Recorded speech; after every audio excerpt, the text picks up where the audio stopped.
Welcome to the Undisputed Podcast. I'm your host, Joy Taylor. We've got a packed show today. Skip, Shannon, let's get to it. This is Undisputed. But obviously, I am not Joy Taylor. Joy Taylor, as tough as she is fighting a stomach bug this morning, and for now, the stomach bug is winning. Get well soon, Joy Taylor. Now, I know what you're really doing. You went to the doctor to get that hate out your heart. Hope you're feeling better soon, though, Joy. How you doing today, Skip? How are you, Mr. Sharpe? I'm Skip Bayless, as most people know, and everybody knows the Hall of Famer Shannon Sharpe, the biggest self-promoter in the history of sports. How are you? I'm number 2 behind Tom Brady now. But that's not... You know what? Touche. You might have me on that. So the show must go on because Correct. Last night, Mr. Sharpe, turned into one of the wildest nights in recent sports memory. Yep. Because not only did we have, obviously, Kevin Love, broken hand, we had James Harden, broken record with the first ever 60-point triple-double. Correct. But the biggest bombshell of the night was dropped reportedly in Washington. Mm-hmm. The Washington Redskins have traded Kendall Fuller, reportedly, and a third-round pick for Alex Smith? Wow. And in Kansas City, that means that Andy Reid is now going all in on Patrick Mahomes. And obviously, Andy traded all the way from 27 up to 10 to take young Patrick Mahomes. Right. We had him on the show here on Undisputed last year ahead of the draft. Great kid. We'll see. He's under huge expectations and fire now. But double wow. And so we've got 2 questions to answer. Mm-hmm.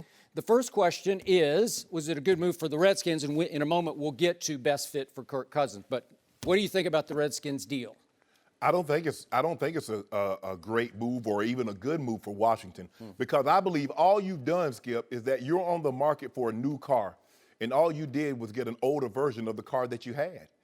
It's hard for me to believe at the best, at the absolute best, all Washington did was a lateral move. It's hard for me to believe that Alex Smith is better than Kirk Cousins. What we've seen from Alex Smith throughout his career, when he has a sound running game and he's not the dependent guy that you don't need him to drop back and throw the ball a lot of times, he can play well. You look at him this year. When Kareem Hunt rushed for 90 or more yards, he was 7-0. When that didn't happen, he was 2-6. We saw they get up to this great start because Kareem Hunt was having a historic pace as far as rushing and receiving the football. He dipped in his production dip during the middle of the season. They nosedive. He picked back up. They picked back up. Kareem Hunt ended up leading the NFL in rushing. What we saw with Alex Smith in San Francisco, Skip, when Frank Gore was running the football, they were a very good team. Alex Smith played well. You say that about every quarterback. Aaron Rodgers didn't need it. Tom Brady doesn't have it. Drew Brees doesn't have it. Skip, but this is what I don't understand with this move, though. You're saying the 29-year-old, you could have had Alex Smith, Skip, for about $60-65 million. 2 years ago, 3 years ago. Now, this would have been a bargain deal because you just gave Alex Smith. They were going to release Alex Smith. There's no way.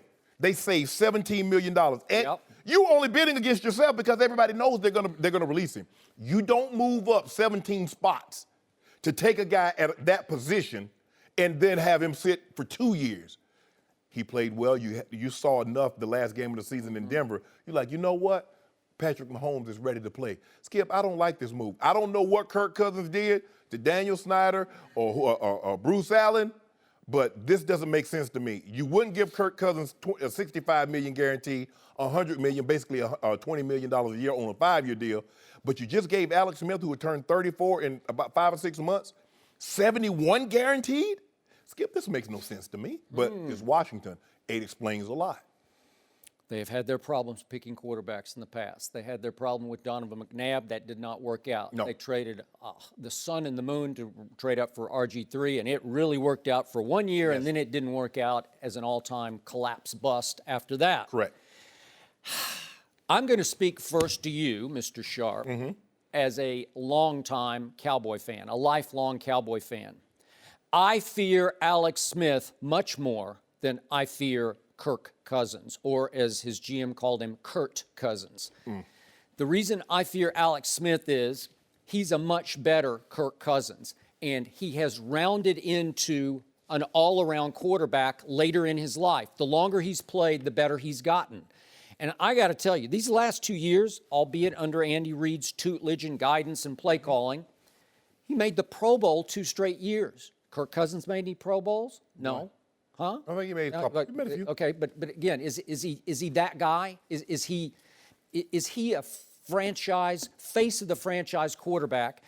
And again, Alex Smith has a stigma on him, but the more I look, the better it gets at Alex Smith, because this year he set career highs in passing yards, touchdowns, yards per attempt, and here's the key. He led the National Football League with 9 50-plus yard completions. That's extraordinary, because the guy you've called check down Alex is bombs away Alex now. Yeah, but he's throwing the ball to Tyreek Hill for 5 yards, and Tyreek Hill's racing 8 yards. Sometimes, and sometimes they're bombs. And then Travis Kelce. Okay, but Travis Kelce, and by the way, if Travis Kelce hadn't got hurt in the second quarter of the playoff game in Kansas City against Tennessee, I'm pretty sure Alex Smith would have gotten to go back to the scene of his quote-unquote crime on opening Thursday night. Yes. Did he not throw a party on Tom Brady up there? He did. And he was the best player on the field that night. No, he wasn't. Yeah, Kareem he was. Hunt was. Oh, Remember what come Kareem on. Hunt did? Yeah, but did you remember what Alex Smith did? You remember some of those deep throws? Yeah, he threw the ball. Remember Kareem Hunt runs that seam route? Because Todd Gurley sat here yesterday and said, hey, I saw Kareem Hunt. And he told the coach, you need to put that route in for me. Okay, I got you. I mean, he had some new toys, some new weapons. But if I look back at his 5 seasons in Kansas City, he has the 3rd best touchdown to interception ratio in football, next to just below Aaron Rodgers and Tom Brady. He's 102 touchdown passes to 33 interceptions under Andy Reid. That'll get it done. That's pretty good. That means also that he had the 3rd most wins over the last 5 seasons to Tom Brady and Russell Wilson. Right. Okay, that'll get it done. And if I look at his starting record, and again, he was the first pick in the draft, and you kept looking for more, and there was less. Right. But his starting record, Alex Smith in National Football League, is 88, 62, and 1. Kirk Cousins is 26, 30, and 1. So he's 4 games under 500, and the other guy's 26 games over 500. Well, what's not to like? I'm not saying to love about it, but what's not to like? I mean, you need to respect this man more than he gets. I think the thing is for me, Skip, is that are you telling me that Washington has surrounded Kirk Cousins with the same amount of talent that what he had in San Francisco and what he had in Kansas City? No, it has not. We knew this year. Jordan Reed, his best receiver, been hurt the whole year, and that's pretty much been the last 3 or 4 years for Jordan Reed. He's a phenomenal. He's a Pro Bowl, all-pro talent at that position, but he's nicked. We saw Kirk Cousins take the Washington team to Seattle without 4 starting offensive linemen and 2 receivers and win a game. He's never had a running game, 20th, 21st, 28th. That's what his running game is. Kareem Hunt, they're a top 5 running team. When he has a top, but they were winning a lot of games before Kareem Hunt got there. Yeah, but winning a lot of games doing nothing. Think about it, Skip. What Alex Smith, whose fortune has he changed? No one, Skip. Okay. It's hard for me to believe that he's an upgrade over Kirk Cousins. I just don't see it.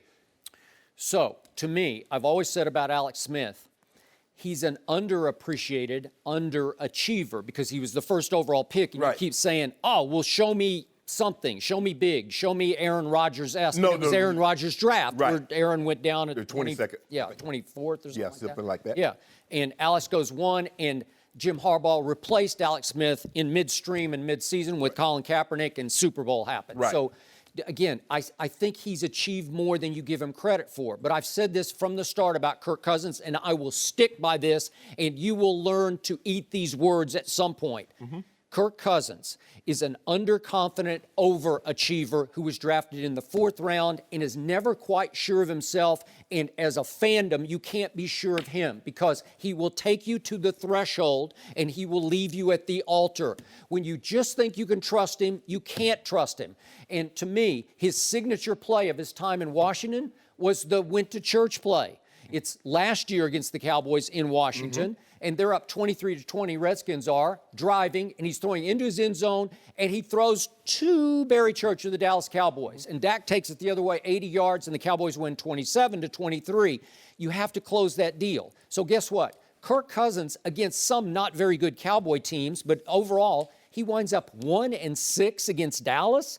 That includes 4 home losses to the arch rival Dallas Cowboys. And you're telling me that somebody's going to pay him whatever it is, $35 million to be their franchise savior? He's going to get 120, 130 million, about 85, 90 million plus $1 million because he's free. But here's the thing, Skip. Now, we've seen Alex Smith in 2 locations, and we've seen 2 head coaches say, you know what? In order to get to where we need to be without Alex Smith. We saw it in San Francisco because Jim Harbaugh made the switch to Colin Kaepernick. Now, we just saw Andy Reid trade up 17 spots and basically say, in order for us to get to where we need to go, Alex Smith is not the guy. He thinks there's a higher ceiling with the Patrick Mahomes. Okay, that's twice now. How many times you need to see this, Skip? Okay, how many times do you need to see Kirk Cousins? What have you seen? What do you love? 26 and 30. I want them to give him. So are you telling me that Washington offensive talent is as good as Kansas City's? Is that what you're telling me?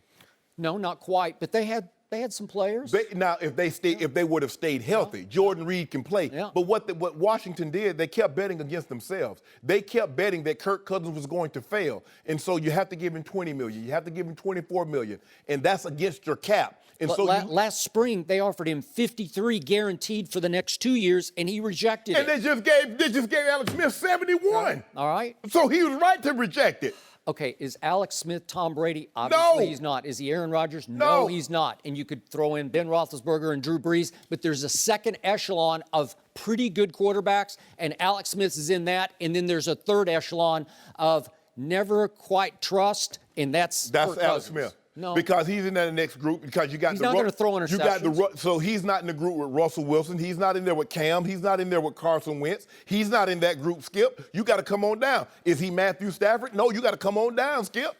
So I'm reading on ESPN.com. John Kyman does an excellent job of covering the Redskins, but he's writing his piece, his analysis of this deal, as if, my goodness, I'm paraphrasing, but this is the thrust. The Redskins had to give up too much to get Alex Smith. So Kendall Fuller is the only player involved here in a third-rounder, reportedly. Yes. Kendall Fuller, I don't know how many Redskin games I watched last year, at least 10 full Redskin games. I go off eye test. What do I always tell you about watching games?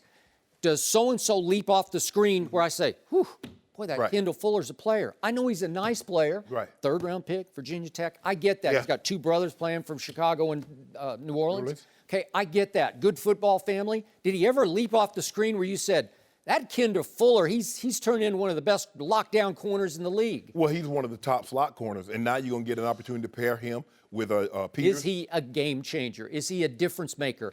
Look, quarterbacks, as we always talk about, everybody's looking for them. Now everybody's trying to decide, is it Baker Mayfield? Is it Darnold?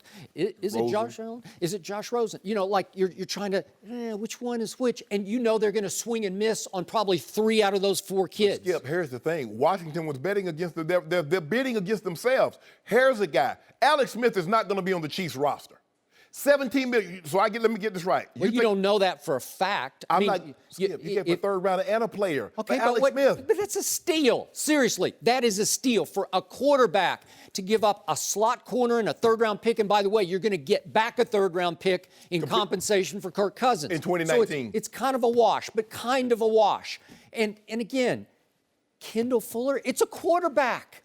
Cornerback for quarterback. Hold on, Skip. I'll do that. I'll do it any day. But here's the thing. Look at his numbers compared to Cousins. Cousins back-to-back, three straight 4,000-yard seasons, 30 touchdowns. You keep talking about he had a career high in 23 touchdowns. What did he throw for? 26 and 5, I think. Kirk Cousins has been over those numbers twice. All I know is he went 1-6 against my team, and I never feared him, and I've never wavered in my opinion to you on this show. I don't like him, don't trust him, and I'm devastated this morning that they didn't sign him for 5. What did I keep telling you? I need 5 more years of Kirk Cousins. I need 10 more games against Kirk Cousins. God help him if he stays healthy that long. But you're talking about Alex, check down Alex, like he's about to change the force. He's bombs away, Alex. He's a different guy now. And by the way, one guy is really mobile and can just gash you with his legs, and the other guy is not mobile and can be kind of a scarecrow falling apart in the pocket in Kirk Cousins. Well, you love that? Drew Brees is not mobile. Tom Brady is not mobile. You don't need to be mobile. Like Tom Brady says, he needs to be pliability. He needs to be flexible. Tom Brady ain't ready. You know what? Alex Smith reminds me a little bit of Tom Brady and how he keeps himself fit. I don't know if he does pliability and Pilates and all that. Most quarterbacks are fit, Skip. He's going on 34. I think he's just entered his prime.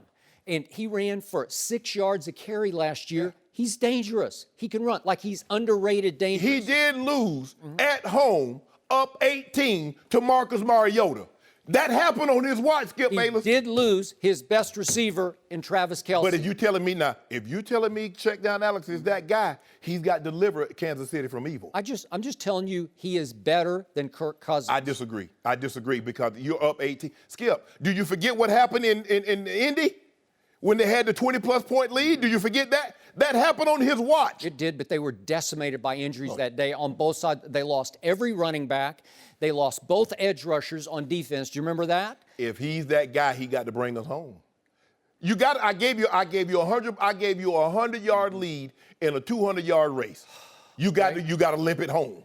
So what just happened in Kansas City is that Andy Reid's got a big ego, and he just put it on the table for all to see, and he said, this kid from Texas Tech, I know he's a rambling gambler because he is the flip side of Alex Smith. Yes. Maybe his upside is a little greater. He's the flip side of anything Andy's ever had. That's correct. So Andy Other Reid, than Brett Favre. Correct. Yeah, there's some Brett Favre going on. But again, Andy Reid likes to be able to control, as in Alex is kind of his extension on the field. Yeah. Patrick Mahomes is an extension of nobody but Patrick Mahomes. He's a big-arm plunger who will try anything at any time. He can make magic, or he can make you sit back and say, what are you thinking? So you're looking at like Andy saying, okay, I believe in this guy. I'm looking at Andy saying, Alex Smith is taking as far as we can go. This is as far as this car is going to go. But you better hide your eyes in Kansas City because interceptions will get thrown. Maybe a bunch of touchdown passes will get thrown. I'm going to root for this kid because he's a great kid. But it's going to be hard for me to root for Kirk Cousins, especially if he winds up with your Broncos, which I think is a distinct possibility. So you tell me, best fit is? Best fit for me, I think, was Jacksonville. Really? Because they get Allen Robinson back. They can run the football. Yep. They have Hearns. Yep. Then the second best pick for me, Skip, Arizona. It's a good one. Arizona. Now, why aren't you going Denver? Denver, what you don't know, Emmanuel Sanders, it looks like they're going to move him. They got to pick up the option on DT, offensive line. Demaryius Thomas. Yeah, Demaryius Thomas. So the harder I look at Denver, and now it sounds like the secondary is starting to be broken up, right? Talib's going to be on the block, right? It almost feels like the window has closed on the Broncos. It's close. Well, here's the thing. They're going to have to get a veteran quarterback because I do not believe with the way this team is constructed, Skip, that you're going to come in with a first-year guy and all of a sudden say, you know what, we're going to be playoff contenders. Everything has to go well. They have to go get someone that's a proven commodity to get them back because it's not good enough to win the division, Skip. They've done that. Listen, it's about Kirk Cousins, I have observed closely over the years, does not want great expectations heaped on his shoulder pads. And if he goes to Denver, it's John Elway and Peyton Manning's ghost that you got to live up to, right? You make $100 million. Oh, you got expectations whether you want them or whether not. you like it or not. But again, I like your Jacksonville idea, although they have said publicly they're still committed to go forward with Blake Bortles. Is that why they took a knee with 55 seconds on the 25-yard line with 2 timeouts? He just had wrist surgery on his right wrist. I didn't even know it was bothering him that much. But he still had a pretty good year. Yeah. So I'm not going to be surprised if they do stick with him. The Vikings situation is interesting because they have 3 quarterbacks and they have none right now. Correct. So that's a possibility. But that defense got torched by Nick Foles, 38-7. I like Arizona as a possibility. I'm not going to rule out for Kirk Cousins the Browns because to me, his underconfident overachiever mentality fits with the Browns, where if they would give him that whatever that money is, they have the ability they've got the to, money. Yes. I could see him saying, I'm going to commit to grow with the Browns. Then some of the pressure would be off. Well, if you want to win right now, if Jimmy Haslam says, look here, you need to win, well, they need to go get a veteran quarterback. You're not going to win right now with that team with a rookie quarterback, Josh Allen, Darnold, whomever the quarterback you may choose in the first round. I would go get Kirk. I would get a veteran quarterback. Seems to be Kirk's going to be one of the only ones on the market, especially one that that's been playoff experience, that's been a starter in this league. So for me, Kirk Cousins would look good, would work well for Cleveland, but he's not going to have to wait very long to get that big payday. By the way, we have two producers in our control room right now who I think are sitting back saying, what about the Jets? So, Shannon, what about the Jets? Well, that's a Possibility? very good possibility. Yeah. Now, the question is, does he take a little less money and go to the best fit, or does he take max money and go and says, I just want the money and I can make it work? Because I believe Jacksonville and a few of these other teams might be better options than some of the teams that might offer him the most money. But throwing the ball to Josh Gordon wouldn't be a bad idea. No. You know what? My gut feeling is he'll wind up with the Browns. I got a feeling. Big money, lower expectations. Josh Gordon. Again, Hugh Jackson's a great quarterback coach. He's a great guy to be around. Yes, Hugh knows some offense, and it's time. 1-31 is not going to get it done. Yep. I don't believe Hugh can have a similar type year. He's going to probably have to win 7-8 games in order to keep this job, and that's not asking a bit much. You've had 2 years. They've cleaned out Sashi Brown and whomever that was making all these picks, letting these quarterbacks get away because you could have had Carson Wentz, you could have had Deshaun Watson. Yep. You let those guys go. You okay, did. fine. But now it's time for you to step to the podium and say, you know what, guys, there's an expectation here. 5-11 is not going to get it done. 4-12. We need to be 500 in order to show some improvement to where we need to be and show my owner that we're heading in the right direction. No mercy. Hey guys, Joy Taylor here with a quick word from Pro Flowers and Sherry's Berries. With Valentine's Day right around the corner, the last thing you want to do is pick the wrong gift. Making a big impression is key. Pro Flowers and Sherry's Berries have teamed up to help you really impress your Valentine this year with their perfectly paired collection. Go ahead and think inside the box this Valentine's Day. This really is a one-of-a-kind gift. Your flowers and dipped strawberries will arrive together in a beautiful, specially designed box that will keep your flowers fresh and your berries cold, guaranteed. Right now, Undisputed listeners can save 20% on any one of their perfectly paired combinations or any gift over $29 with promo code UNDISPUTED. And take it from me, these flowers are gorgeous and the dipped strawberries can't be beat. Pick the delivery date and it's guaranteed, and customer satisfaction is always number one or your money back. There's only one way to get 20% off a perfectly paired gift over $29 featuring beautiful blooms from Pro Flowers and freshly dipped strawberries from Sherry's Berries. Visit proflowers.com today and enter code UNDISPUTED at checkout. That's proflowers.com, code UNDISPUTED, and you'll get 20% off this perfectly paired gift. Now let's get back to the show. No mercy. And we are joined now by one Keenan Allen, who just broke through and made his first Pro Bowl. And in my humble estimation, does not get nearly enough shine for what he does on the football field. He's a bad man. Absolutely, You know? absolutely. So welcome to Undisputed. We appreciate you being here. And a quick thought, because it was the news of the night, and you've been up close and personal with Alex Smith. Your thought on that Alex Smith trade to the Washington Redskins? Surprising, yeah. Yep. Just with him Pro Bowl weekend, Yep. definitely surprising. He wasn't talking about it. I don't know if he knew or not or anything like that, but yeah, definitely surprising. But should be good for him. You think so? I think so. Yeah.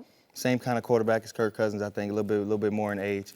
But I think he manages the game a little bit better than Kirk does, still with the age, and I think he does. He was throwing a little longer He this was year. think about what he said. Yeah. Very similar quarterback to He Kirk is. Cousins. Maybe he's saying he's a little better, Kirk No. Cousins. Yes. Little older in age. Well, that's a good thing. Basically the same model car. You going in the market for a new car, but you get the same car that you had, but it's older with more miles on That it. sounded a little better.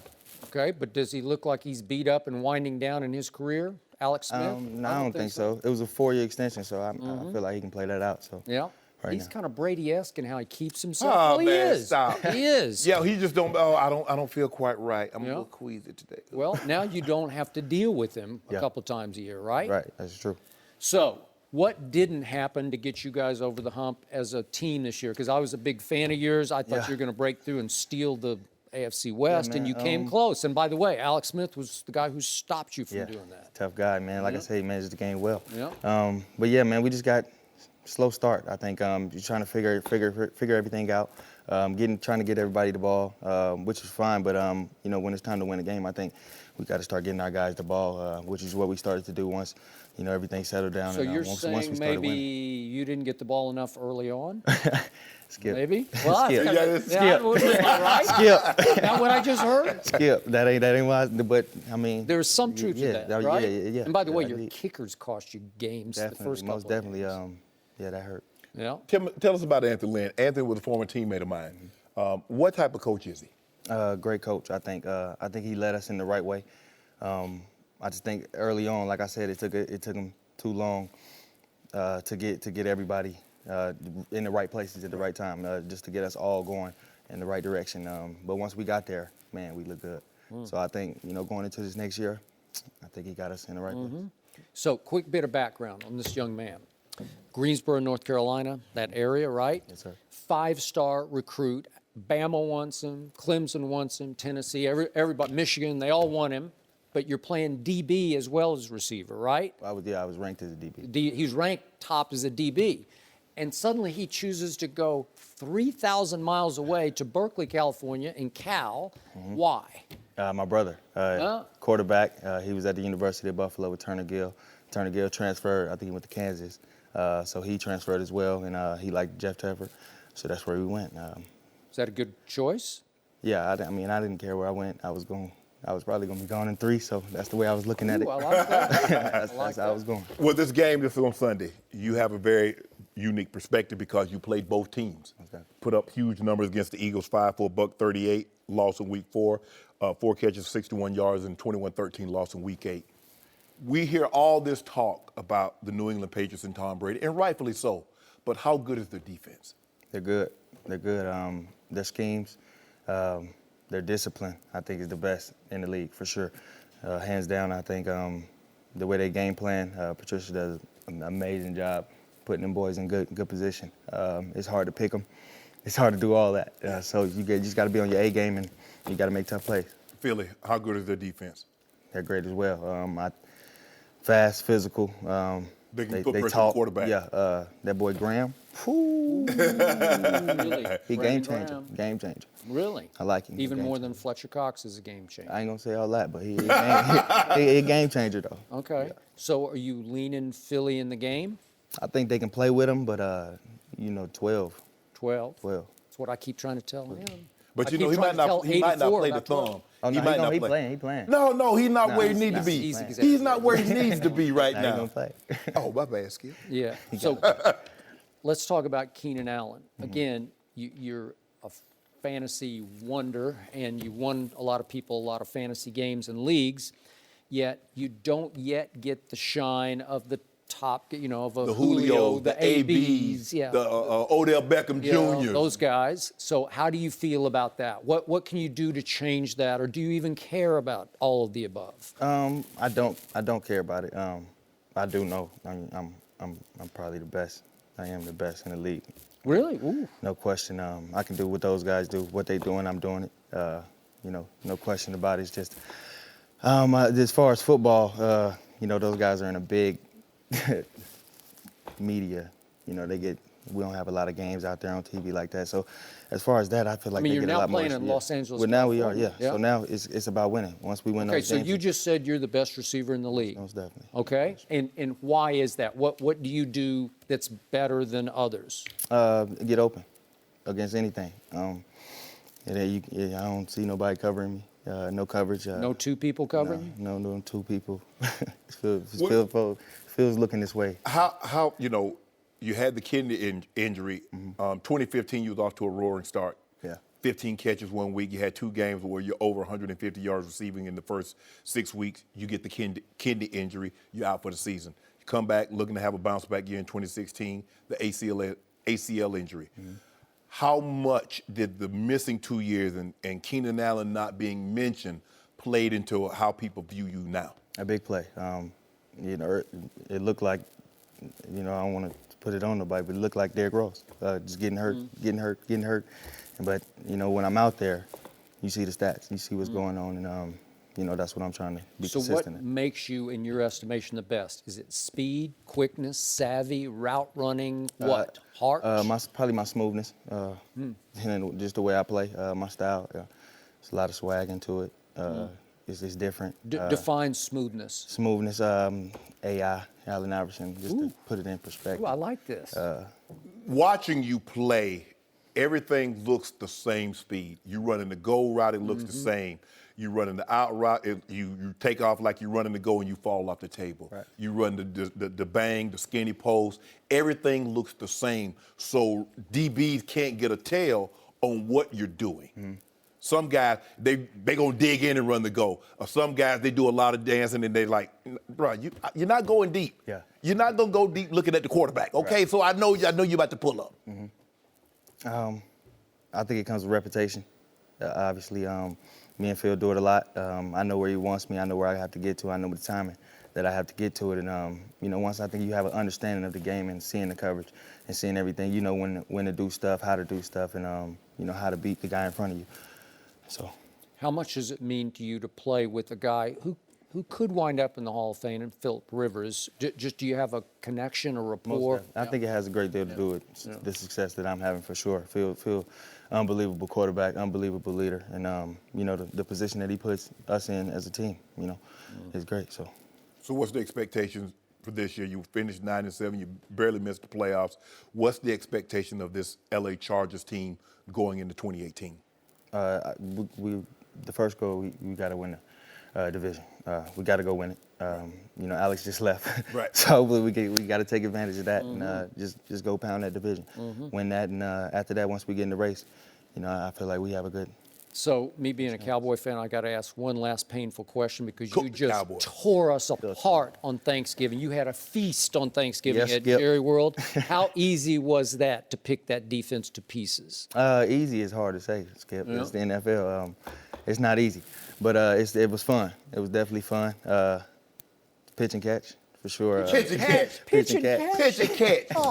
Can of corn. Yep. I thought I was going to like you, but you know what? I'll do it. I think you just went a long way toward putting yourself a little more on the map. Yeah. Right? Yeah. Okay. Well, he knows what a number one receiver looks like. I think he does. I think he is that guy. You'd love to have him in Dallas, wouldn't you? Would I? In place of 88, I'd take him any day.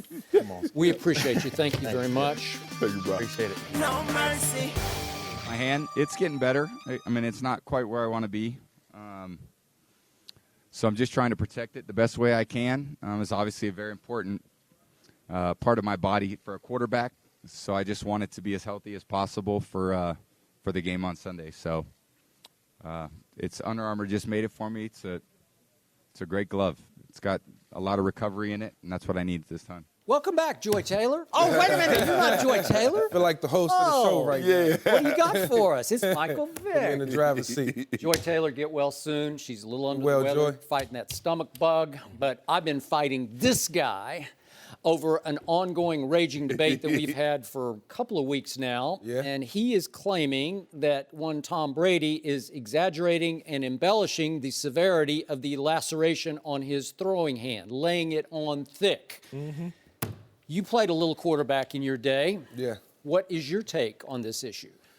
Well, first of all, I will say this. Quarterbacks are tougher than you think. And whatever's going on with Tom Brady's hand, he's able to endure. Whatever he did against Jacksonville is exactly what he needs to do at this upcoming Super Bowl in terms of preparation, the process of going through the healing and whatever the docs are doing.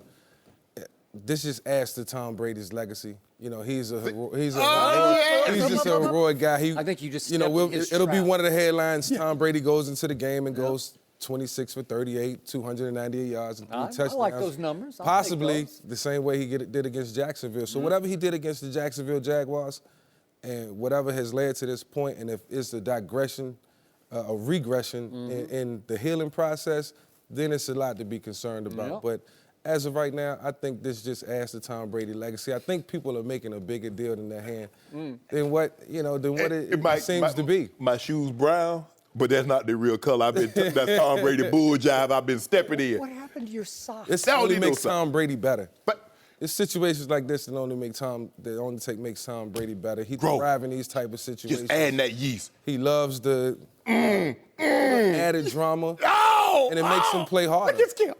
Look at it. Get a makes close him up play of harder. Skip. That's not what you wanted to hear from Michael, is it? That's not what you wanted All to right, hear. go ahead. You lay it on thick. Go ahead. Oh, Take yeah. your best Oh, shot. you're like, we bring Michael in on this one. Michael played the quarterback with. Well, I'm going to cross-examine in just a moment. Skip, it's not a big deal. Coach Belichick has already told you it's not open heart surgery. Yeah, he so took a shot at let his me get this quarterback. right. He come out there this time with isotoners on, not the Under Armour. He got on isotoners. Really, Are Skip? you sure they're isotoners? Whatever they might have been Tom Ford gloves, but Whatever anyway, they were, they look smooth. Yeah, They look exactly. good. So Now he wants it's not where I want it to be. You just played 11 days ago with that thumb that was slit open 3 days prior to that. Are you admitting it was slit open? Yeah, I did. Did it require 12 stitches? You think that was hype? He probably could have got 8, but he wanted 12 because he would keep it. Extra. So I just want to make sure I'm getting this correct because I'm not a doctor, but I did stay at a Holiday Inn, so I'm going to play one right now. 11 days ago, you threw for 290 yards, 2 touchdowns to advance to the Super Bowl. So now you're going to have 14 days later, and it's going to get even more healing. Oh, it's not quite where. Yeah. Now, if Gronk said that, Gronk's in concussion protocol. Yeah. Gronk says, I feel better, but I'm not where I need to be, but hopefully I'll be better on Sunday. I got no problem with that. Yeah. Tom Brady, really, Tom? You about to do this? Is this what you want to do? He's in laceration protocol, right? Well, you got. I would love to see this laceration and see what it looked like, Yeah, so we yeah, can yeah. be the judge on thought he was how gonna bad defend it the is. Yeah, I know you did. Hey, I'm defending Tom Brady just as a guy who can go out there and get it done by any means and he don't need to necessary. add no yeast to this cake. And the hand will not affect him. If it was a wrist, a finger injury, some type Shoulder, of dislocation, elbows, yeah. Yeah, Skip, I would really Vick. be concerned. If a quarterback is preparing for the AFC Championship game against this Saxonville defense, the youngest, baddest defense in pro football. I agree. With 2 corners who can lock down. And that cornerback suffers a freak accident on Wednesday ahead of that game on Sunday. And he gets his hand caught, I don't know exactly, on Burkhead's helmet and probably bent the thumb back and it just split. Like a receiver catching a football, like in the web, it just split. And they said blood went everywhere, as obviously it would. And there's a little freak out, is this, man. I was concerned at that point. Did his hair spin all the way around? Okay, Did he go wait a Beetlejuice? Come on. Michael Vick, to throw a football accurately, and this man's about as deadly accurate, especially under fire, as you're going to find in the history of the game. If your thumb is wrong, if it's got stitches in it and you can't quite grip the way you do before, or maybe your grip has changed a little bit, you think you might have to wear a glove for a couple days, and then you say, I can't wear a glove. I've never worn a glove. I'm just going to go with the stitches and a bandage over against the football. Could that not get in your head a little bit? No, it definitely will get into your head because some people don't deal with pain the way others do. The threshold is not as high. I just think Tom Brady gunning for a 6th Super Bowl won't let anything deter him. And I was concerned at first when I heard about it. I was like, okay, Jacksonville has one up. And then we get into the game and Tom Brady is throwing the ball fine. I'm like, okay, he's okay. Yeah. But still, I didn't. But he's not going to get any credit for being okay with 12 stitches in his throwing. The story is not good enough. Tom Brady, the Patriots in the 8th Super it's Bowl. pretty great. Tom Brady in his 8th Super Bowl. Tom Brady with a chance to win 6, win 5 MVPs. But even that being said, why would he put the doubt in his teammates' mind? Like you tell me, why would he put that out there? Why would he put that out there? That Tom is not where he needs to be? Oh, my goodness, guys, Tom is not where he needs to be. I think he's trying to lure the Eagles into a trap. Yeah, exactly. That's what it sounds like. What quarterback going for his 6th Super Bowl ring has a coach who is attacking him? He didn't attack him. Yes, he did. He just said it's not open heart surgery. That's a complete shot at the greatest quarterback ever. And then he said that it's not a football crisis. It's a media circus, not a football. Yeah. You don't think it's a football crisis when your quarterback splits his thumb open before the championship? But you want to make it seem like Tom Brady got up off his deathbed, got out there did not Sunday say morning and led a victory and going to the Super Bowl. It's your throwing hand, for God's sake. He just threw for 290 Yeah, against because he sucked Jacksonville. it up and it worked. Okay, so it might not have do it worked. again. He will do it again. Oh, in this Super Bowl. it's not where it needs to be. Okay, he said he was a little stressed going into the game. Amendola said he was really stressed because you don't know if the stitches are going to split. What if it starts bleeding? Okay, what if you got sticky blood up against the if I was football? Is that not a Amendola, I problem? would be concerned too. Yeah, Who's exactly. backing Tom up? Brian Hoyer? Brian Hoyer. Oh, yeah, see, I would be concerned Thank as you. well. But here's the thing, though, Skip. Okay, you passed that test with flying colors and you're playing outside. Now you're indoors in a controlled environment. All right. But, it's not where it needs to be. Ooh. Okay, so he goes to the big media session on Monday night, and he wears 2 gloves.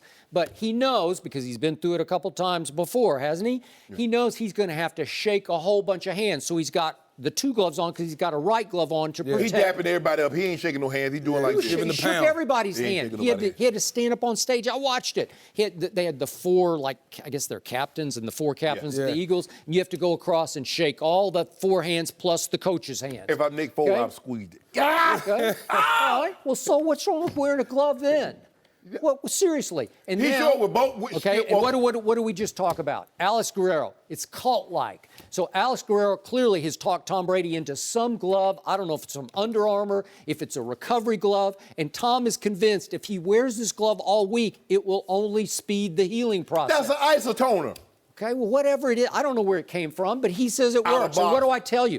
If From Tom Macy's. Brady believes what Alex Guerrero is saying is true, that's all I care about. It might be complete fiction, but if Tom Brady believes it's working, good for him. He needed that hat, too, that was on his head, indoors. Why he wearing a skull cap indoors, Skip?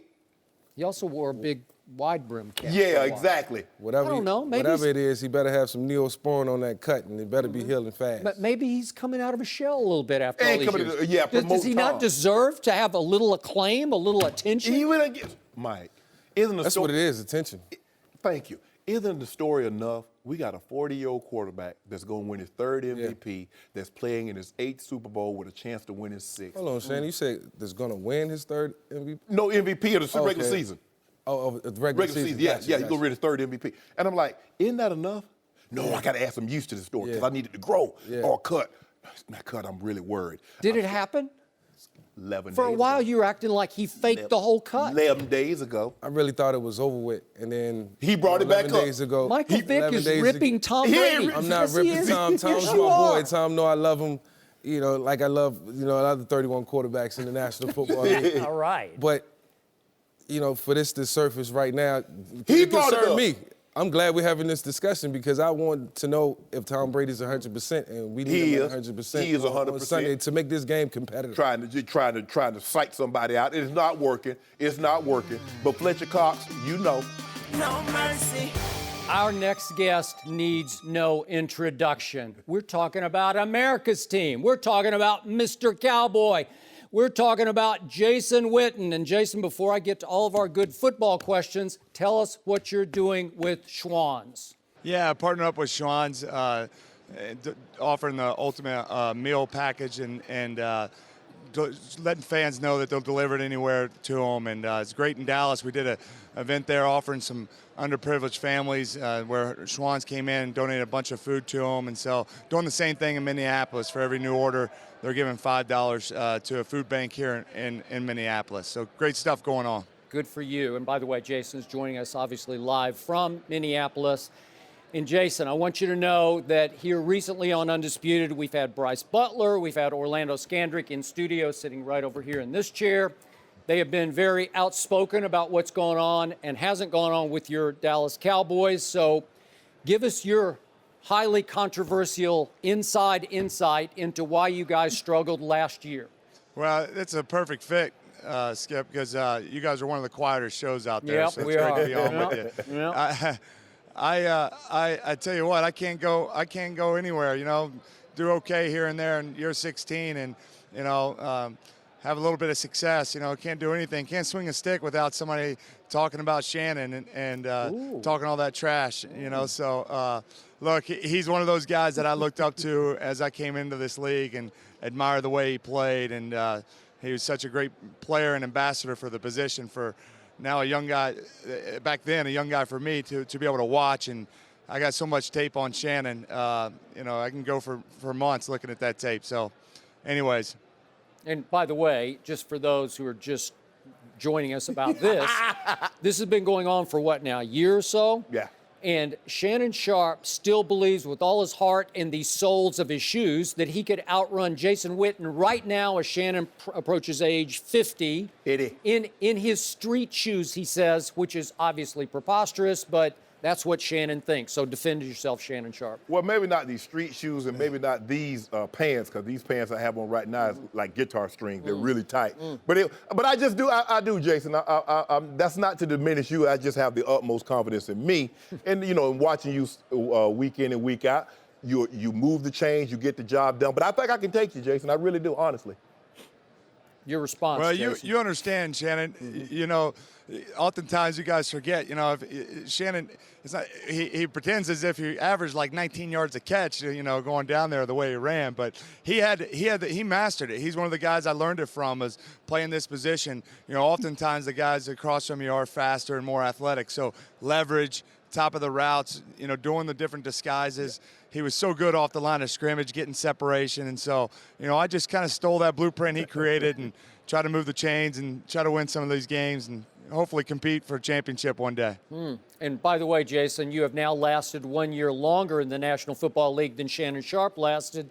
And we hear, I think you're going to go onward and upward for at least one more year. What's your game plan? How many more years? Yeah, I think when you get in this stage of your career, you just take it 1 year at a time. You know, I still feel like I can play this position at a high level, and even when you get older, there's the details of understanding your preparation, some of the things I just talked about of leverage and how to run routes and understanding coverages. That all plays into your advantage. And so I'm excited for this upcoming season. As I said, take it a year at a time, and ultimately we got a lot to clean up and look forward to getting back at it. What do you have to clean up?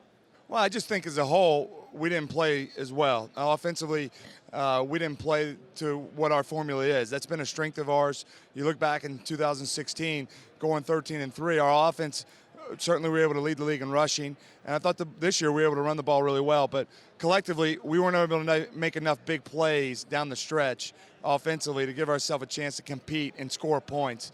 So we all got to evaluate it and look at ourselves, get better at it, and get back to the drawing board. And so that's what we're trying to do right now. And what, in your estimation, has gone wrong with a guy who has struggled mightily, especially last year, in Des Bryant? Well, I think when your offense doesn't perform to the expectations and the standard in which you would hope for, I think it's easy to kind of make blanket statements of the stat line. But quite frankly, when your offense doesn't do well, and all of our stats are down, not just Dez's. And so I believe Dez is an elite player. His ability to go high point the ball at the X position is as good as there is in the National Football League. And so as Dak enters year 3, and he's proven to be a franchise quarterback, and we all just continue to improve and do better and work at our game, that Dez can still play that position at an extremely high level. You mentioned that you would like to get back to making those big plays, but where are the players on the roster other than Zeke? I mean, Jason, you can move the chains, but that wasn't our game. Our game was not going out and catching that 80 and 90-yard touchdown. Where are these big plays going to come in the passing game? Bryce Butler's a free agent. You know, you heard Jerry Jones, you heard Stephen Jones speak about Dez is making a lot of money, but the production is not matching up with the money. So where are these big plays going to come from? Well, I think that's when you go into the offseason, you evaluate that. But I certainly think Dez is one of those guys that can make those big-time plays. I think Cole Beasley a year ago, he's one of the better slots in that position. You know, what his ability to create separation. Terrence Williams is a big threat for our offense. So we believe we have a lot of weapons. I'm not disguising that. I mean, I think we didn't play well enough last year. We didn't have enough big plays that you're referencing.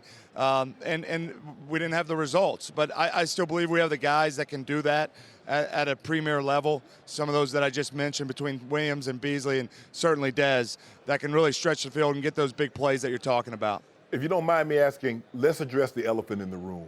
How much did you guys miss Ezekiel Elliott? Well, yeah, I mean, Zeke is so good. I mean, his ability to run the football, not only as a runner, but his ability outside as a receiver. I mean, you think it's just a 3-yard check down and the guy turns it into a 12-yard run, you know, and that's a first down. I mean, he's a dynamic player. He was gone for 6 games. I would be the first to say you missed him. And, you know, you don't replace a guy like him, even though our runners, Alford and Rod Smith, they played really well for us. But Zeke is so dynamic, and with our identity being in our run game, I think that's easily that we weren't able to play as well without him. But I think it's what you can't do is use that as a little bit of a default of, well, because he wasn't there, we didn't win. You know, and teams have injuries, they have suspensions, and they're able to overcome it. I mean, Philadelphia's playing in this game Sunday. Their left tackle, who's perennial Pro Bowler, is not in there. It's an important position. And so you have to be able to overcome those things. Yeah. And yeah, I mean, and look at that. And so, And they've missed their left tackle for a substantial amount of games this season. So, and now with Carson going down too. So I just think we weren't able to do that consistently enough. And it's hard when you lose a guy like Zeke, but certainly you still got to find ways to be able to make plays and win games. I mean, adversity is going to hit you. You know that, Shannon. Yep. You experienced it so much over the course of your career. We weren't able to make the plays, and that's what we have to get better at. So, Jason, I'm sold on Dak Prescott. My partner here, not so much. How much did you see that he regressed last year in Dak Prescott? Well, I think the result, the record wasn't the same. I mean, so that's I think what a lot of people point to. But I still think that he plays at a high level. I mean, he's only in his second year.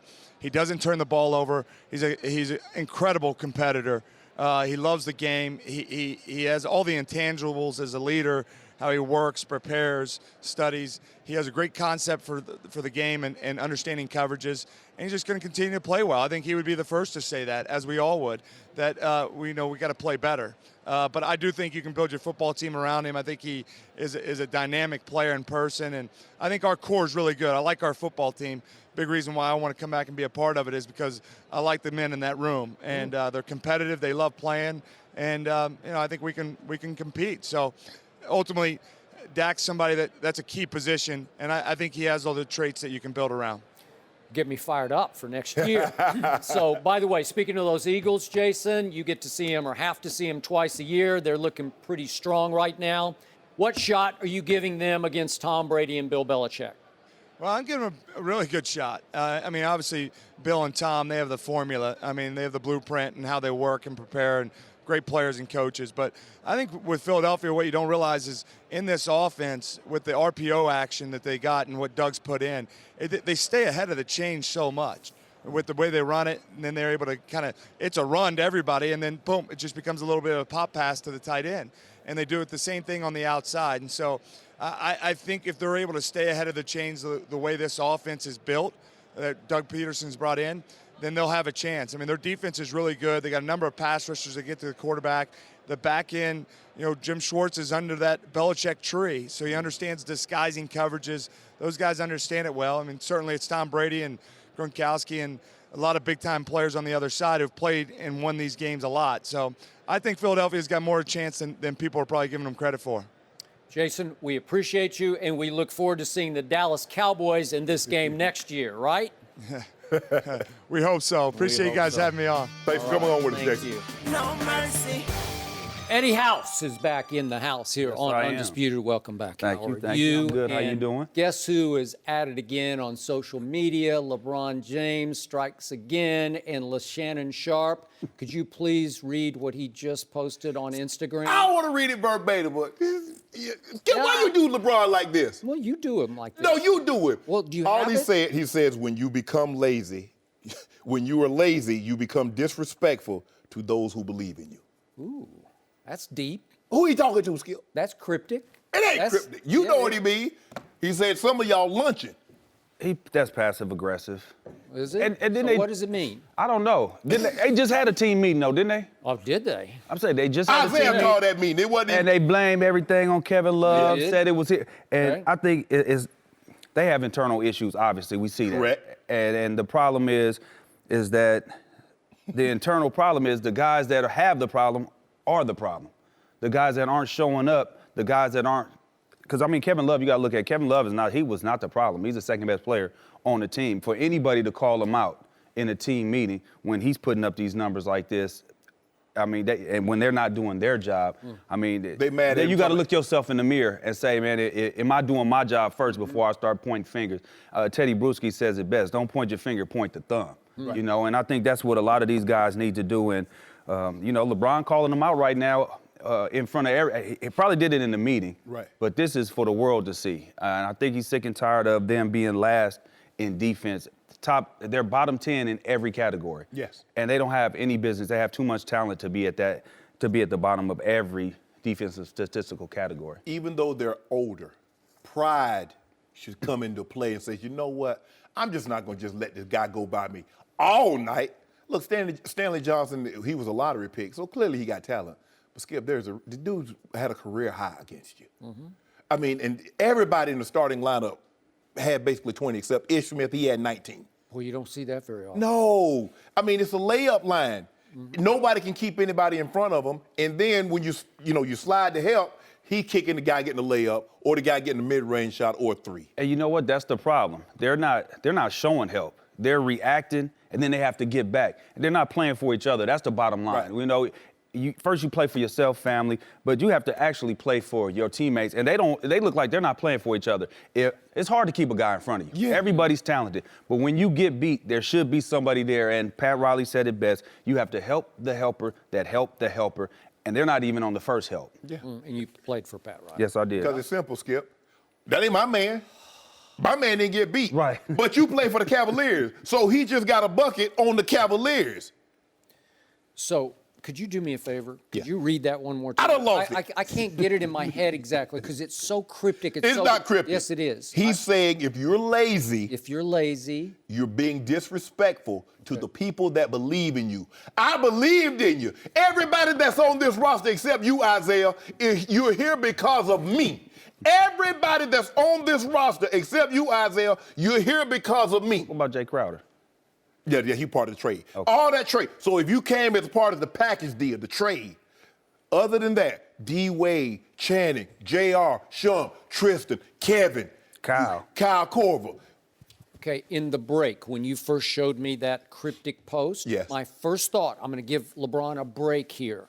My first thought was that he was doing the thumb, like he was pointing to himself in the mirror, as in he had been lazy last night, that wasn't LeBron. Because, to your point, we talked about earlier, first half, he was pretty engaged. Second half, there we go. They had it up on the. Okay, all right. Second half, he was just out of it, man. And in the fourth quarter, he was really disengaged from the game. I was embarrassed for him. That team has lost 8 straight games, Detroit. Yeah. And that team is playing without Reggie Jackson to start with, but Tobias Harris, their best player, is now a Clipper, and Blake is not there ready to go yet, right? Yep. So you're down 3 guys effectively, 2 for sure. And that happens to you get blown off the floor in the fourth quarter. You give up 36 points, and LeBron went 0 for 2 in the fourth quarter with 3 turnovers, and they were just careless, uninterested, I'm out of it kind of turnovers. Well, he's sure. I mean, I'm trying to give him a break here. Is he not maybe pointing the finger at himself? We've never seen him do that before, but I'm just asking. The one thing we know about LeBron, he's not lazy. Eddie, you play with him. He's not. He's going to put the time in on the court. He's going to put the time in off the court to make sure he's ready, mentally, physically, and emotionally prepared. But Skip, that's not good enough.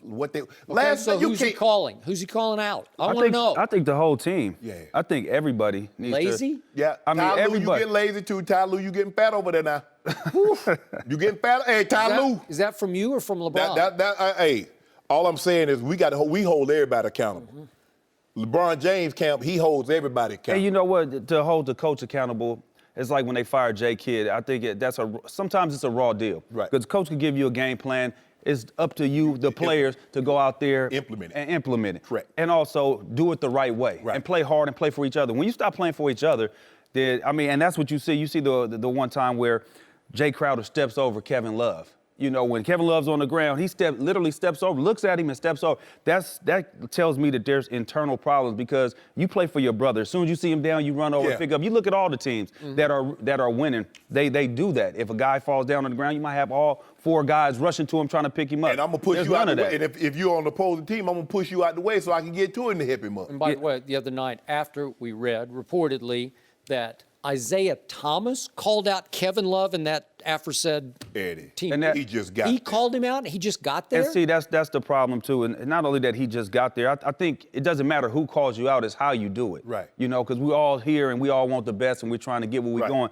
Well, if you haven't stepped out on the court, I think that's a slippery slope for you to start pointing fingers instantly when you haven't produced. You haven't even had a training camp. And I think that's another part of the process, the reason why they're struggling. They're a veteran team, and you know when you come into training camp, you come in shape, but then you use training camp and the preseason to get in those game shapes because you can't simulate that. So what did Kevin do in the next game? He gets a rebound and leans exaggeratedly way down to hand the ball to little Isaiah like a little Christmas Because present. think about it. They have it going early on.